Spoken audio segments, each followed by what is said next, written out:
1절에서 17절 본문으로 예수님의 사례라는 제목으로 함께 은혜를 나누도록 하겠습니다. 자, 우리, 즉 사람에게는요, 뭐가 있냐면 하나님의 형상이 있습니다.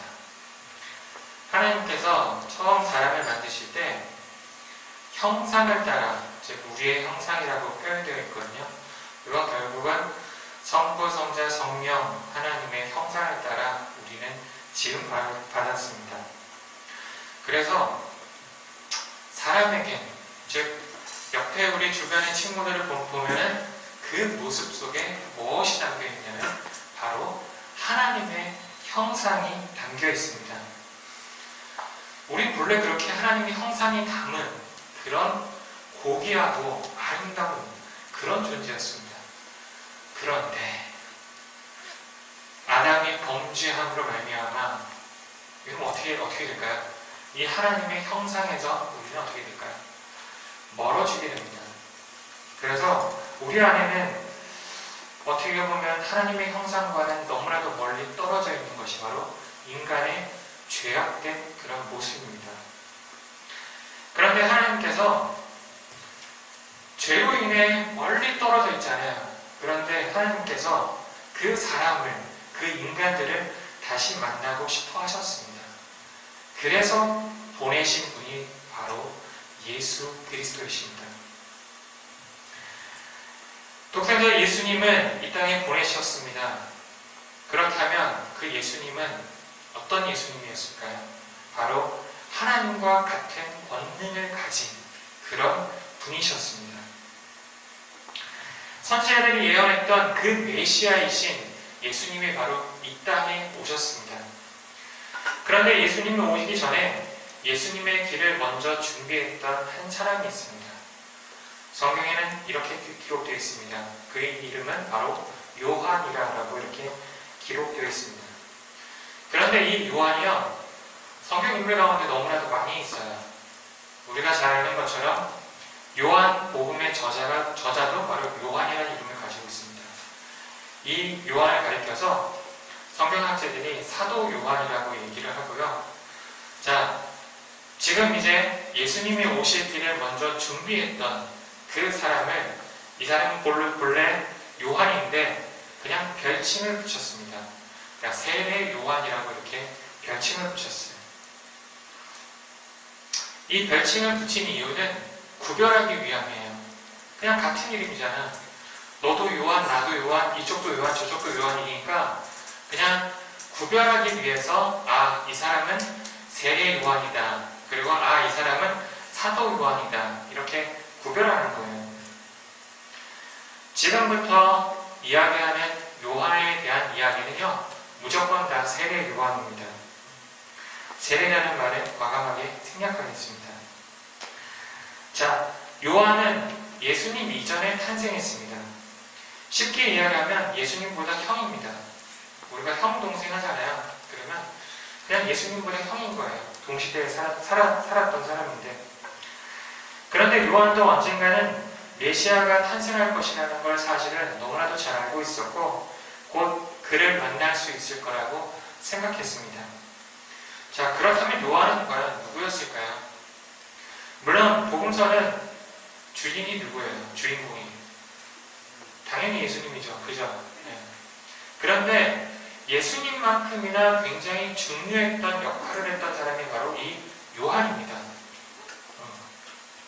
아쉽게도 더 중요한 인물에게 살짝 묻히는 그런 비운의 인물이지만 요한도 예수님과 마찬가지로 구약의 예언자가 이런 사람이 태어날 것이라는 예언을 받은 사람입니다. 이런 사람 성경에서 그렇게 드물어요. 사람들에게 회개하라 이야기하면서 세례를 베풀고 있었던 그 사람, 그 요한에게 세례를 받고자 정말 많은 사람들이 몰렸습니다. 그의 이야기가 어떤 권위가 있다고 여기기도 했습니다. 한편으로는 요한의 이야기가 두려워 회개할 수밖에 없는 그런 상황이 만들어지기도 했습니다. 그만큼 요한은요, 인기가 굉장히 많았어요. 그리고 사람들이 요한을 보면서 심지어는 저 사람 혹시 메시아가 아닌가? 이렇게 생각할 정도였습니다. 인기가 많아졌다는 것은 그만큼 보는 시선도 해야 할 일도 되게 중요한 것이었습니다. 그래서 누가복음에 이런 표현이 있습니다. 사람들이 꼭 그리스도가 아니신가? 라고 이렇게 생각하니 라고 이렇게 기록되어 있습니다. 이것을 보면요, 사람들이 요한을 보면서 생각했던 것은 정말 혹시 예수 그리스도 아닌가? 혹시 정말 구약의 선지자들이 예언했던 그 예언자가 아닌가 할 정도였습니다. 이 정도였으니까 요한의 인기가 어느 정도였냐면 정말 폭발적인 그런 인기였다는 겁니다. 그러니까 이런 느낌을 아는 지 요한은 이렇게 이야기하고 있습니다. 나는 물로 세례를 너희에게 주지만 내 뒤에 오시는 분이 계신데 이분은 굉장히 능력이 많으신 분이기 때문에 그는 성령과 불로써 너희에게 세례를 주실 것이다 라고 이렇게 이야기를 합니다. 많은 사람들이 요한에게 와서 세례를 받았고 그리고 세례를 받고 있고 앞으로도 세례를 받을 것입니다. 그런데 요한은요, 자신에게 집중되는 그런 사람들의 시선을 돌리고자 했습니다. 왜냐하면 자신은 그저 평범하게 세례를 주는 사람이지만 내 뒤에 오시는 분은 당신들이 기다리는 그 메시아임을 간접적으로 증거하고 있습니다. 그런데 예수님이 나타나셨습니다. 예수님은 누군가에게 세례를 받을 필요가 없는 그런 분이었습니다. 오히려 예수님이 사람들에게 세례를 주어야 할 그런 분이셨습니다. 이 세상에는 완전한 의인 두 사람이 있습니다. 제가 언젠가 얘기했던 것 같은데요. 혹시 누군지 기억나나요? 완전한 의인 두 사람. 자, 첫 번째는 우리가 잘 알고 있는 누구?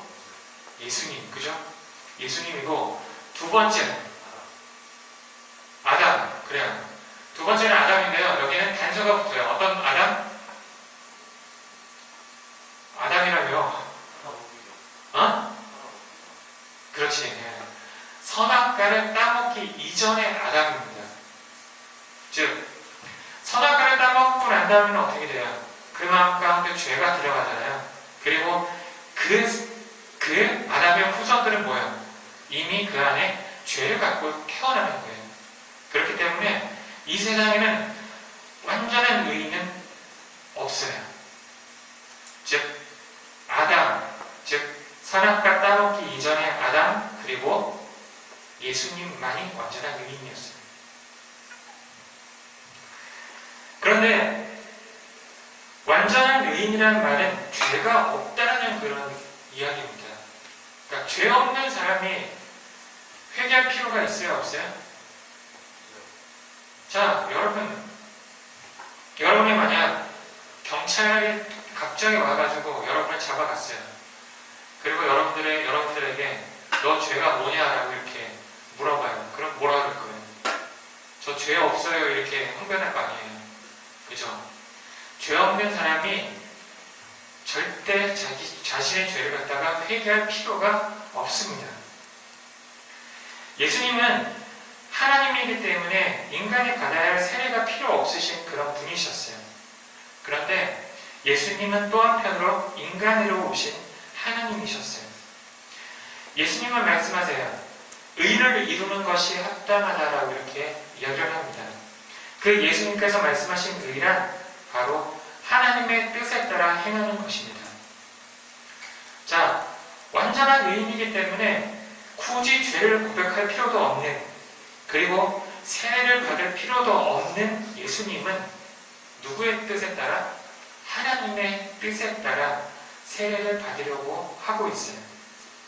이것은 또한 우리 인간의 완벽한 모델을 보여주시기 위해서 한 행동이기도 합니다. 그러므로 세례는 예수님의 하나님으로서 받으신 것이 아니라 인간으로서 받으신 겁니다. 그래서 예수님께서 세례 요한에게 세례를 받으신 것이었습니다. 마태복음 28장에 보면 예수님의 제자들에게 마지막으로 당부하신 말씀이 있습니다. 그것은 너희는 가서 모든 사람들에게 세례를 주라라는 그런 이야기입니다. 왜 그런 이야기를 할까요? 그것은 예수님이 자신이 먼저 세례를 받았고 너희도 나에게 세례를 받았으니 앞으로는 너희가 다른 사람들에게 세례를 주어 나의 이야기를 전하라는 그런 이야기입니다. 근데 예수님께서 세례를 받으셨을 때 놀라운 장면이 등장하게 됩니다. 그것은요, 하나님의 성령이 비둘기같이 내려, 이 표현이 나오는데요. 이것은 형상 곧 이미지이고, 즉 우리가 눈으로 볼 수 있는 겁니다. 처음엔 이렇게 시각적 이미지가 있었습니다. 곧 이어 하늘로부터 온 소리가 있었습니다. 시각적 이미지 다음에는요, 우리가 청각적 이미지, 즉 귀로 들을 수 있는 그런 이야기입니다. 구약시대의 하나님은 어느 특정한 사람들만 음성을 들을 수 있었습니다. 물론 보았다라고 이렇게 이야기하는 사람들도 있지만 그것이 사실 보았다고 할 수 있나 싶을 정도로 보아도 본 것이 아닙니다. 어쩌면 하나님을 보았다라는 것은 그때 당시의 사람들은 나 정말 이제 죽었다라고 이렇게 생각할 정도였습니다. 그래서 하나님의 목소리를 대신하여 외쳤던 사람들이 바로 예언자, 즉 선지자입니다. 선지자들 역시 하나님을 직접적으로 본 적이 없습니다. 그저 목소리를 듣고 그 목소리에 따라 활동했을 뿐입니다. 더구나 구약의 마지막 선지자인 말라기부터 신약의 이 세례 요한이 등장하기 전까지 하나님의 목소리를 대언했던 사람은 단 한 사람도 없었습니다. 이 기간이 무려 400년입니다. 굉장히 긴 기간이죠. 여러분 혹시 국사 시간에 조선 왕조에 대해서 배웠을 겁니다. 혹시 조선 왕조가 몇백 년에 걸쳐서 역사를 만들어준지 아세요? 이건 상식으로 좀 알고 있으면 좋은데 무려 500년입니다. 그러니까 그 기간 정도 정확하게 얘기하자면 400년이라는 시간 동안 하나님께서는 사람들에게 아무 말씀이 없으셨습니다. 이 기간은 정말 하나님께서 침묵했던 그런 시간이었습니다. 우리가 사실 살아가다 보면 여러분 하나님을 찾지 않는 순간들 굉장히 많이 있죠? 그렇지 않을까요? 여러분 매일매일 하나님 찾으세요? 그리고 여러분 매일매일 기도하세요? 네. 물론 우리가 식사 시간에 매일매일 기도할 수 있어요. 그 시간 외에 여러분 혹시 매일매일 하나님과 대화하면서 하나님과 기도하면서 하나님 오늘 학교를 갔다가 갔습니다. 하나님 오늘 방학을 했습니다. 방학 때 뭐 할까요? 이렇게 하나님께 묻나요? 그렇지 않잖아요. 여러분이 그냥 여러분이 하고 싶은 거 하잖아요. 그런데 어쩌다 우리가 하나님을 찾는 순간들이 있어요. 여러분들이 어쩌다 한 번씩은 기도하시잖아요. 그죠? 그런데 그런 순간이 온다 해도 400년 동안이나 하나님은 아무런 답이 없으셨어요. 제가 그 어둠 속의 대화라는 체험 전시 프로그램이 있는데요. 거기에 한번 가봤었습니다. 혹시 여러분 어둠 속의 대화라고 그런 거 들어보셨어요? 한 번도 안 들어보셨어요? 그 어둠 속의 대화라는 그 네이버에 가서 검색하셔서 한번 보시면요. 그게 뭐냐면 그냥 캄캄한 공간에 들어가는 체험인데요. 정말 눈을 떠도 아무것도 보이지 않아요. 물론 그곳에서 핸드폰을 사용할 수도 없고 정말 빛도 없는 그런 공간입니다. 그런 캄캄한 곳에서 길을 안내해주는 분과 함께 동행하게 됩니다. 그리고 눈으로는 절대 볼 수가 없습니다. 여러분 그 안에서 눈 떠도요 아무것도 안 보입니다. 그냥 그 길을 따라서 그냥 안내하시는 분에 따라서 그냥 가는 건데요. 가다 보면은 뭔가 소리가 들려요. 그러면 저 소리가 뭔지 되게 궁금해서 더 귀를 기울이게 되고요. 가다 보면은 또 이제 그 안내해 주시는 분이 뭔가를 만지라고 만져보라고 이렇게 얘기를 합니다. 그러면 앞에 있는 뭔가를 만져보는 그런 체험들을 하게 되는데요. 알고 보니까 그 길을 안내해 주시는 분이 시각장애인이라고 얘기를 하더라고요. 시각장애인이나 우리나 별반 다를 거 없이 앞이 안 보이는 건 똑같아요. 그런 캄캄한 곳에서 그냥 말 그대로 진짜 그냥 눈이 안 보이는 그 체험을 하는 그런 곳인데, 여러분 들어보면 되게 재미없을 것 같잖아요. 예, 저도 재미없을 줄 알았어요. 근데 의외로 굉장히 재미있고요. 이것이 그 어둠 속의 대화라는 그 체험 전시가 전 세계적으로 퍼져 있고요. 그러니까 원래는 그냥 어떤 기간에만 잠시 동안 했었는데요. 이게 한국에서도 되게 인기가 좋아서 지금은 여러분들이 원하면 언제든 그 체험을 할 수 있는 그 전시장이 따로 있습니다. 그래서 혹시라도 여러분들이 서울에 가시게 되면 그 전시 체험을 할 수 있습니다. 사실은 이렇게 우리가 눈으로 보다가 눈으로 볼 수 없다는 것도 되게 답답함을 느낍니다. 하나님의 목소리를 늘 들었던 민족이 사실 이스라엘 민족입니다. 그런데 그 이스라엘 민족도 무려 400년이라는 긴 시간 동안 하나님의 목소리를 들을 수가 없었습니다. 아마 되게 답답한 그런 순간들이 아마 계속되었을 겁니다. 그런데 예수님께서 세례받는 순간 어떤 목소리가 들려요? 하늘로부터 목소리가 들렸어요.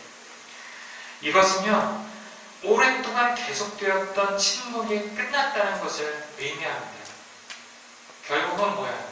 하나님께서 다시 목소리를 내기 시작했다는 겁니다. 긴 시간 동안 아무런 말씀이 없으셨던 하나님이 드디어 말씀하신 겁니다. 이것은 이제 새로운 시대가 다시 왔다는 그런 이야기입니다. 여러분들이 구원을 받기 위해서 가장 중요한 것은 철저한 자기 부인입니다. 우리는 철저한 자기 부인과 부정을 통해서 하나님이 하나님 되심을 알 수 있게 됩니다. 그래서 예수님은 우리들에게 누구든지 나를 따라오려거든 자기를 부인하고, 자기 부인이 먼저예요. 자기 부인을 부인하고 자기 십자가를 지고 나를 쫓을 것이라고 그렇게 이야기를 했습니다. 세례는 바로 이와 같은 철저한 자기 부인과 부정을 의미하는 것입니다. 죄와 욕심에 대해서는 죽고 의와 하나님에 대해서는 살겠다는 그런 의미를 담긴 것이 바로 세례입니다. 요한은 예수님의 길을 예비한 사람입니다. 어쩌면 요한이 있어야 예수님도 존재할 수가 있습니다. 요한과 예수님은 서로 관련이 굉장히 깊은 사람입니다. 그런데 예수님이 요한에게 세례를 받고자 했던 행동은 우리만큼이나 요한도 사실은 굉장히 놀랍게 받아들였던 행동입니다. 왜냐하면 예수님은 하나님이 보내신 거룩한 자로 회개의 세례가 필요가 없었기 때문입니다. 하지만 요한은 오히려 다른 사람들과 마찬가지로 메시아의 세례가 필요했던 그 사람이 바로 요한이었습니다. 그런데 거꾸로 예수님이 그 요한에게 세례를 받으셨습니다.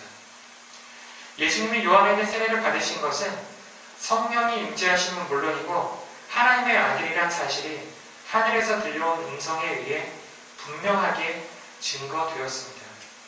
이것은 굉장히 공식적인 것이었습니다. 그러므로 요한과 예수님은 하나님의 뜻을 이루기 위해 각자의 역할을 충실하게 하고 있는 것입니다. 세례를 다시 이야기하자면 죄에 대하여는 죽는 것입니다. 그리고 의에 대하여 다시 사는 것입니다. 자신의 의를 이루려고 살아가는 사람이 아니라 하나님의 일을 이루려고 살아가는 사람들이 될 수 있기를 바랍니다. 그리하여 온전한 구원을 이루어갈 수 있는 우리 학생들이 되었으면 좋겠습니다. 이 땅에 살면서도 여러분 때때로는 되게 지겹기도 하고 지루하기도 하고 이런 삶 가운데서도 여러분들이 기쁘고 즐거워할 무언가를 좀 찾게 되길 바랍니다. 그래서 늘 기뻐하고 감사하면서 특별히 구원의 감격을 누릴 수 있는 우리 학생들이 다 되었으면 좋겠습니다. 함께 기도하시겠습니다. 사랑하신 아버지 하나님, 은혜를 감사드립니다. 주님, 세례라는 것은 결국 나는 죄에 대해서 죽고 그리고 의에 대해서 다시 살아남을 고백하는 것입니다. 주님, 이 의미를 우리 학생들이 다시 한번 깨달을 수 있도록 인도해 주시고, 정말 나는 죄인입니다 라는 고백을 먼저 할 수 있는, 그래서 예수 그리스도께서 그 나의 죄를 위해서 십자가에 대신 달려 돌아가신 분이심을 믿고 의지하며 바랄 수 있는 우리 학생들 다 될 수 있도록 주님 인도해 주시옵소서. 함께 주시까 믿고 예수님의 이름으로 기도드립니다.